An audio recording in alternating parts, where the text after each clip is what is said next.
ဒီပိဋကဒရဓမ္မဗန္ဒာဂါတိကကျေးဇူးတော်ရှင်မင်းကုန်းဆရာတော်ဘုရားကြီးဦးစီးရေးသားစီရင်တော်မူသည့်နိုင်ငံတော်ဗုဒ္ဓသာသနာမဟာဗုဒ္ဓဝေကျမ်းစာတော်မြတ်ကြီးအုပ်ရည်တော်အဖြစ်ရှေ့ရှိသည့်အနက်6အုပ်မြောက်အတွေ့အဖြစ်မြစ်စမာတွေကိုဆက်လက်ဖတ်ကြားပူဇော်ပါမယ်စာမျက်နှာနံပါတ်633ဗုဒ္ဓနုဒ္ဒတိဘာဝနာပါဠိစာပေကိုဖတ်ယုံသာဖတ်တတ်၍မြန်မာစကားတတ်ကိုသာတတ်တည်သောဗုဒ္ဓဘာသာမြန်မာသူတော်စင်သည်ရှေ့အစ၌ဖော်ပြအပ်သည့်အတိုင်းဘုရားကုံတော်9ပါးတို့ကိုပါဠိမြန်မာ2ဘာသာဖြင့်အရကျက်နှုတ်တက်ဆောင်ပြီးလျှင်ဂုံတော်တရက်စီအတွက်နှေးလဲမနှေးကံမြန်လဲမမြန်လွန်းစေပဲနှုတ်မြတ်ရွတ်ဆိုကာထိုပါဠိမြန်မာစကားရက်တို့၌ပါရှိသောမြတ်စွာဘုရား၏အရဟံဆရှိသောဂုဏ်တော်တို့ကိုထပ်တလဲလဲအောက်မေ့ဆင်ခြင်ပွားများရာ၏ထို့သောအောက်မေ့ဆင်ခြင်ပွားများသောသူတော်စင်၏တန်တန်ဝဲထို့သောဘုရားဂုဏ်ကိုအာယုံပြုအောက်မေ့သောအခါ၌ယာကတောင်းကျမ်းထားကြွသောစိတ်ဒေါသတောင်းကျမ်းထားကြွသောစိတ်မောဟတောင်းကျမ်းထားကြွသောစိတ်များအစဉ်သဖြင့်မဖြစ်ပွားကြပဲကမ္မထလမ်းမှန်သို့တက်ရောက်သဖြင့်တွန့်ဆုတ်ခြင်းပြန့်လွင်ခြင်းများကင်းရှင်းသောကြောင့်အလက်ဖြစ်သောသမထနမိတ်ပฏิပတ်ဖြင့်အလွန်ဖြောင့်မတ်သောစိတ်အစဉ်သည်တသွင်ဖြစ်လေတော့၏ထို့သောအောက်မေ့ဆင်ခြင်ပွားများပံများသဖြင့်ဘုရားဂုဏ်ကိုအာယုံပြုသောဘာဝနာအစဉ်ရင့်၍လာသောအခါနိဝရဏတရားများကိုယ်မှာခွာပြီးသားဖြစ်လေကုန်၏ကိလေသာတရားတို့သည်လည်းဖြစ်ပွားမှုထားကြွမှုမရှိဘဲအနေထိုင်နေသည့်ပမာငြိမ်၍နေကုန်၏စာမျက်နှာနံပါတ်634တတ္ထာအစရှိသောအိန္ဒြေ5ပါးတို့သည်အလွန်တန်ရှင်းထက်မြက်၍လာကုန်၏ဗုဒ္ဓနုဒ္ဓတိဘာဝနာအလစ်အလာများသောကြောင့်ဝိတက်ဝိစာရတို့သည်လည်းဝိတက်ဝိစာရတို့သည်လွန်လွန်ကဲ့မိမိတို့ဆိုင်ရာကိစ္စတို့ကိုရွတ်ဆောင်ကြလျက်ဖြစ်ပွားကြကုန်၏ထိုအခါမိမိအလုတ်မှန်ကိုလွန်စွာနှစ်သက်လျက်အာကြီးသောပီတိတရားတဖွာဖွာဖြစ်လာလေ၏ယင်းပီတိကြောင့်ကာယပတ္တတိကိုဤငြိမ်းချမ်းခြင်းစိတ်တပတ္တတိစိတ်ငြိမ်းချမ်းခြင်း2ပါးအထုသဖြင့်ဖြစ်ပွားကာကိုယ်စိတ်တို့၏ပူပန်မှုကိုယ်စားခွင့်ဖြင့်တိမ်မွေသောအခိုက်အတန့်ရှိသည့်ဥဒိစ္စနှင့်တကွာသောကိလေသာများလဲငြိမ်းဆဲအနေထိုင်၍သွားလေကုန်၏ယင်းသို့ကိုယ်စိတ်နှဖျားငြိမ်းချမ်းလှစွာသောကြောင့်တမာရိ၏အကြောင်းရင်းဖြစ်သောဒုက္ခတရားခိုင်ခန့်သည်ထက်ခိုင်ခန့်စွာဖြစ်ပွားလာလေ၏ဒုက္ခဖြင့်ပွားစီဆိုပြေရကားစိတ်အစဉ်သည်ကမ္မထအာယုန်၌အလွန်တည်ကြည်၍နေလေတော့၏ဤသို့လျှင်အစဉ်သဖြင့်ရှေးပိုင်းဝယ်ဝိတ္တအစရှိသောဘာဝနာအလုပ်တရားတို့တဆင့်ထက်တဆင့်ရင့်ကျက်ကထက်မြက်သည်ထက်ထက်မြက်ဖြစ်ပွားကြ၍တွန်လဲမတွန့်ဆုတ်ပြန်လဲမပြန့်လွင့်သဖြင့်အလယ်မေဇိမသမထပฏิပတ်သို့စရောက်ကာတတ္ထာစသောအိန္ဒြေ5ပါးတို့သည်လည်းမိမိတို့၏ဆိုင်ရာကိစ္စကိုအညီအမျှပြုလုပ်ဆောင်ရွက်ကြသဖြင့်ရှေးကထက်အထူးထက်မြက်သောဝိတက်ဝိစာရပီတိဒုက္ခဧကဂတဤဇန်အင်္ဂါ5ပါးတို့သည်ဗုဒ္ဓနုဒ္ဓတိကာမဝါစရဘာဝနာမဟာကုသိုလ်စိတ်၌စိတ်တခဏတစ်ချက်တီးဝယ်ပြိုင်လျက်ဖြစ်ပွားလာကြ၍ဥပ္ပစာရဇံကိစ္စကိုပြီးစေကြလေသည်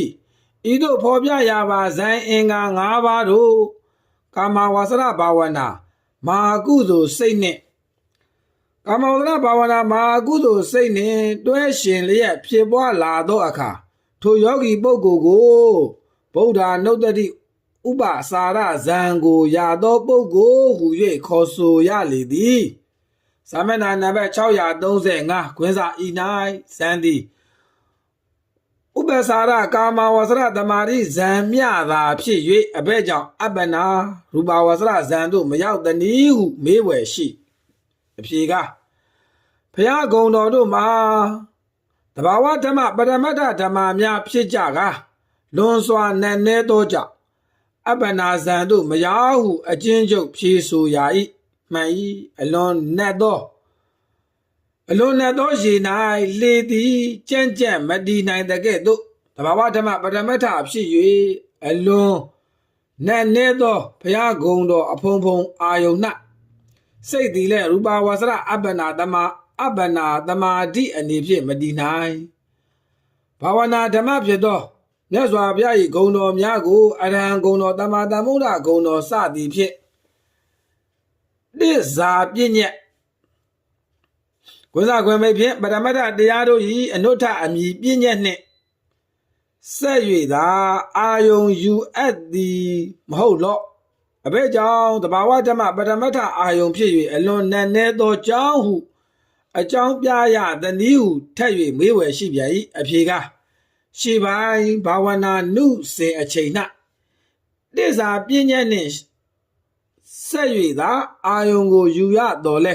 ဘာဝနာရင့်တန်ပွားစီးလာသောအခါထိုတိဇာပြည့်ညက်ကိုလွန်ကျော်၍ပထမတသဘာဝဓမ္မအာယုံ၌သာစိတ်သည်တည်လေတော့၏ထို့ကြောင့်ထိုကဲ့သို့အကြောင်းပြရသည်ဤကားအဖြေသည်တဖန်ထက်၍အချို့သော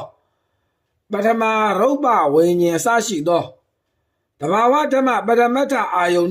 ဒုတိယအရူပဇံစသောအပ္ပနာဇံများဖြစ်ပွားပြည့်စုံသည်မဟုတ်လောဟုမေးဝယ်ရှိပြန်၏အဖြေကဖြစ်ပွားပြည့်စုံသည်မှန်၏ထိုဒုတိယအရူပဇံစသည်ကတခုသောသဘောရှိသောအာယုန်ဖြစ်ပွားပြည့်စုံကြသည်ထိုဤဗုဒ္ဓနုတ္တိအာယုန်က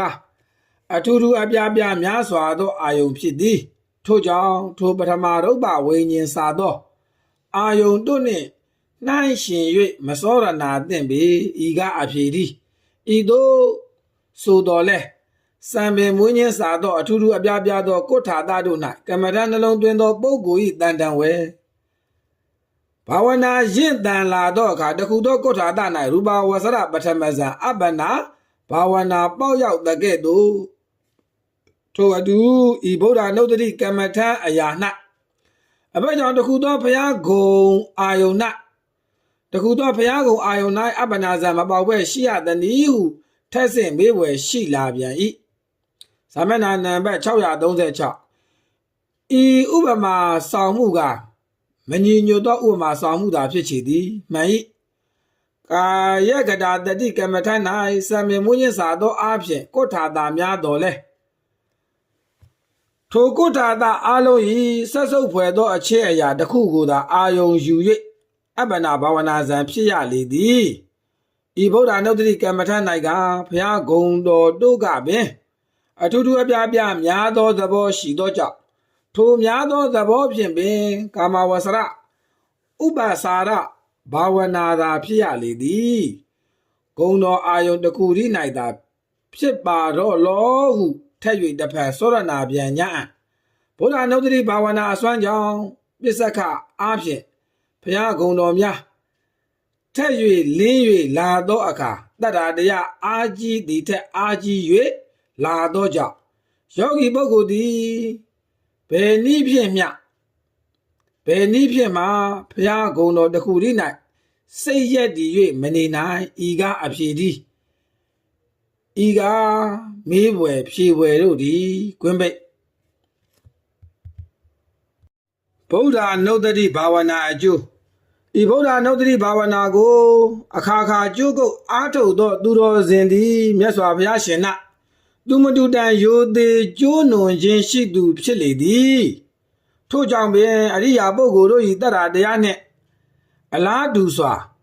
တတ္ထာတရားကြီးထွားပြန်ပြောခြင်းတို့၎င်းဘုရားရှင်ဂုဏ်တော်တို့ကိုအဖန်တလဲလဲအောင်းမေသောအဖြစ်ဘာဝနာတရားဖြစ်ပွားသောကြောင့်တတိတရားကြီးထွားပြန်ပြောခြင်းတို့၎င်းထိုအောင်းမေရသောဘုရားရှင်ဂုဏ်တော်တို့ကအလွန်နက်နဲလအထူးထူးအပြားပြားများလာသောကြောင့်ပညာတရားကြီးထွားပြန်ပြောခြင်းတို့၎င်း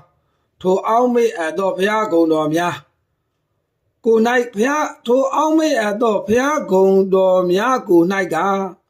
အလွန်ပြန်ပြောကြီးမြတ်သည့်ကောင်းမှုမျိုးကိုစိုက်ပျိုးကျဲချရာလေယာမြေကောင်းကြီးတစ်ပွဲဖြစ်သောကြောင့်ကုသိုလ်တရားတိုးဝပြန်ပြောခြင်းတို့၎င်းရောက်ရှိလေသည်စာမျက်နှာနံပါတ်630ခွန်ဘုရားနုဒတိဘာဝနာကို၌ကပိဋိတံဘောဇဉ်၏အကြောင်းဖြစ်သောကြောင့်နှုသောပိဋိရင်သောပိဋိတို့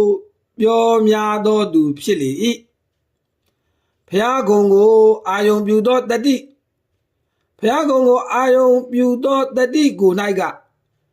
ဘေးကြီးဘေးငယ်ကြောက်ချင်းကြီးငယ်အသွဲသွဲကိုလွှမ်းမိုးနိုင်နှင်းသော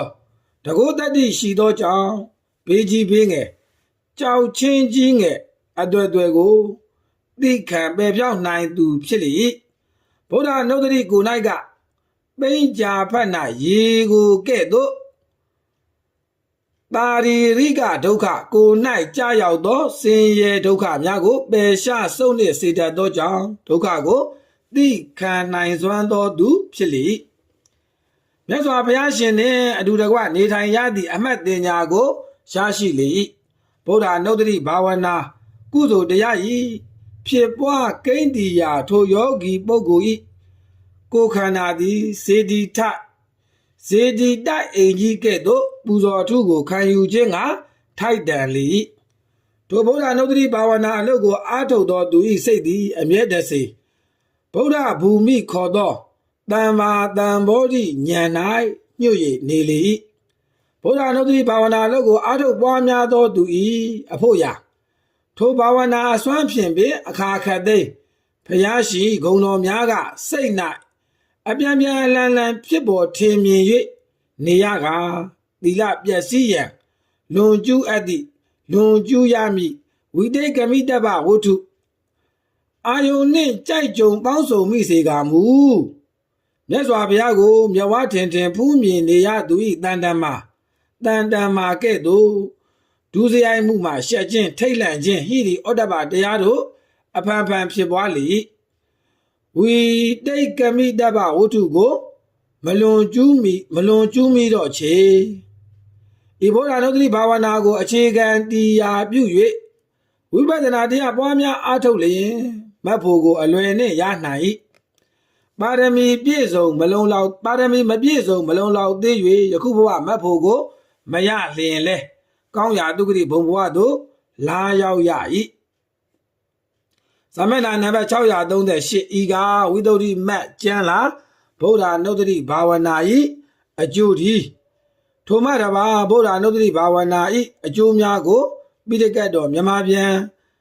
ထေရအာပါဒံကျမ်းသူဘူတိထေရအာပါဒံမှအကျေထုတ်ဆောင်မှတ်ယူကုန်ရာ၏ဘုရားကုံတော်9ပါးပြီ